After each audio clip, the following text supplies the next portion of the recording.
Saudara dan saudari yang terkasih, selamat pagi berkah dalam. Sudahkah kita memberi senyum hari ini? Minggu 22 Mei 2022. Hari Minggu Paskah ke-6. Kita awali permenungan kita dengan tanda kemenangan Kristus dalam nama Bapa dan Putra dan Roh Kudus. Amin. Permenungan kita diambil dari Injil Yohanes bab 14 ayat 23 sampai 29. Jawab Yesus, "Jika seorang mengasihi aku, ia akan menuruti firman-Ku, dan Bapa-Ku akan mengasihi dia. Dan kami akan datang kepadanya, dan diam bersama-sama dengan dia. Barang siapa tidak mengasihi aku, ia tidak menuruti firman-Ku. Dan firman yang kamu dengar itu bukanlah daripadaku, melainkan dari Bapa yang mengutus aku.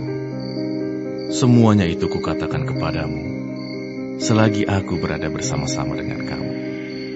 Tetapi penghibur, yaitu Roh Kudus, yang akan diutus oleh Bapa dalam namaku, dialah yang akan mengajarkan segala sesuatu kepadamu, dan akan mengingatkan kamu akan semua yang telah kukatakan kepadamu. Damai sejahtera aku tinggalkan bagimu. Damai sejahtera aku kuberikan kepadamu. Dan apa yang kuberikan, tidak seperti yang diberikan oleh dunia kepadamu. Janganlah gelisah dan gentar hatimu. Kamu telah mendengar bahwa aku telah berkata kepadamu, aku pergi, tetapi aku datang kembali kepadamu. Sekiranya kamu mengasihi aku, kamu tentu akan bersuka cita karena aku pergi kepada Bapa-Ku. Sebab Bapa lebih besar daripada aku. Dan sekarang juga aku mengatakannya kepadamu sebelum hal itu terjadi, supaya kamu percaya apabila hal itu terjadi." Saudaraku terkasih, COVID semakin meredah. Tapi itu bukan berarti kita tidak perlu hati-hati. Tetap membangun kewaspadaan. Tetap mentaati prokes dalam kehidupan kita. Tapi juga ada problem lain yang juga kita temukan dalam kehidupan bermasyarakat kita. Baik juga dalam keluarga kita, komunitas, atau hidup bersama dengan sesama yang lain. Muncul banyak pertikaian, banyak tindakan kekerasan yang membuat hati kita sedih, pedih. Semua itu mengusik ketentraman. Kita merasa tidak nyaman. Banyak keluarga yang akhirnya pisah dan saling menyimpan dendam dan luka dalam hidupnya. Dalam situasi kecemasan, kegelisahan, ketakutan, bahkan keputusasaan yang dirasakan banyak orang, kita mendengar sabda Tuhan hari ini yang berkata, "Damai sejahtera kutinggalkan bagimu, damai sejahtera kuberikan bagimu." Tapi bagaimana kita bisa merasakan kebenaran sabda Tuhan ini di tengah situasi yang sama sekali tidak damai? Bagaimana dalam keluarga yang sedang bertengkar dan ribut, orang bisa memahami sabda Yesus ini? Yesus memang mengatakan bahwa damai yang diberikannya kepada kita tidak seperti yang diberikan dunia. Damai yang diberikannya bukan hanya berarti tidak ada kericuan, tidak ada kekerasan, tidak ada perang atau bencana, tidak ada salah paham. Tapi damai yang dijanjikan Yesus adalah jauh lebih dalam daripada itu. Damai itu adalah persatuan dengan Allah Bapa. Seperti Yesus menyatu dengan Bapa dan ada jaminan bahwa orang akan menyatu dengan Allah selamanya. Maka kesejahteraan yang diberikan Yesus adalah kesejahteraan hidup batin atau hidup rohani terdalam kita.